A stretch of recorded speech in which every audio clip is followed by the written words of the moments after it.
વાત વડોદરાની કરીશું કે જ્યાં શહેરની અંદર ચોમાસા વચ્ચે નાગરિકો પર જર્જરિત ઇમારતોનો ખતરો તોડાઈ રહ્યો છે। વડોદરા શહેરમાં કુલ 1870 જર્જરિત ઇમારતો છે, જેને મહાનગરપાલિકાએ 3 અલગ અલગ કેટેગરીની અંદર વિભાજિત કરી છે। 1161 ઇમારતો એવી છે કે જેને ફરજિયાતપણે તોડી પાડવાની જરૂર છે। આ બાંધકામ ગમે ત્યારે દુર્ઘટના સર્જે તેવી સ્થિતિમાં છે, જ્યારે કે 709 એવા મકાનો છે કે જેમાં સમારકામની જરૂર છે। 520 મકાન એવા છે કે જે જર્જરિત છે, પરંતુ તેમાં કોઈ વસવાટ નથી કરતું। વડોદરા મહાનગરપાલિકાએ અત્યાર સુધીમાં 430 મકાનોને સુરક્ષિત કરી લીધા છે। જૂની સરદાર સ્કૂલ કહેવાય છે, જૂનો અપના બજાર કહેવાય છે કે બેંક રોડ કહેવાય છે, એની આગળ આપણે ઊભા છે। આ ઇમારત છેલ્લા 2-2.5 વર્ષથી જ ભયજનક છે।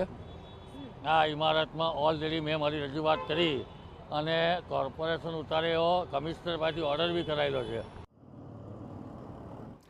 બીજી તરફ મહાનગરપાલિકાના કાર્યપાલક ઇજનેરનો દાવો છે કે આગામી સમયમાં જર્જરિત મકાનો ઉતારી નાખવા માટે આયોજન કરાશે અને મકાન માલિકોને નોટિસ આપીને આ પ્રકારના મકાનોને સુરક્ષિત કરવાનો પ્રયત્ન ચાલુ છે। હવે જોવાનું રહેશે કે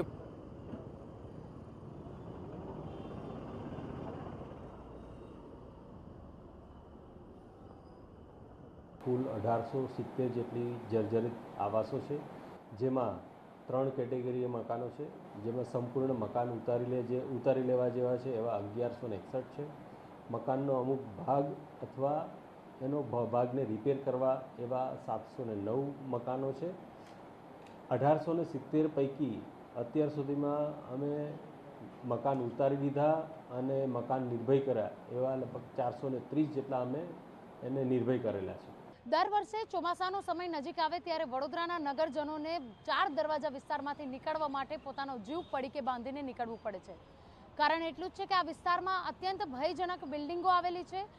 વડોદરા શહેરમાં લગભગ 1800થી પણ વધારે ભયજનક ઇમારતો છે કે જ્યાં આગળથી પસાર થવા માટે લોકોએ ભયના માહોલના ઓથાર હેઠળ જ અહીંયાથી પસાર થવું પડે છે। વડોદરા શહેરના 4 દરવાજા વિસ્તાર કે જે વડોદરા શહેરની શાન છે, તેવાની વચ્ચે 1800 જેટલા જે જર્જરિત ઇમારતો છે તેને નોટિસ પણ પાલિકા દ્વારા ફટકારવામાં આવી છે।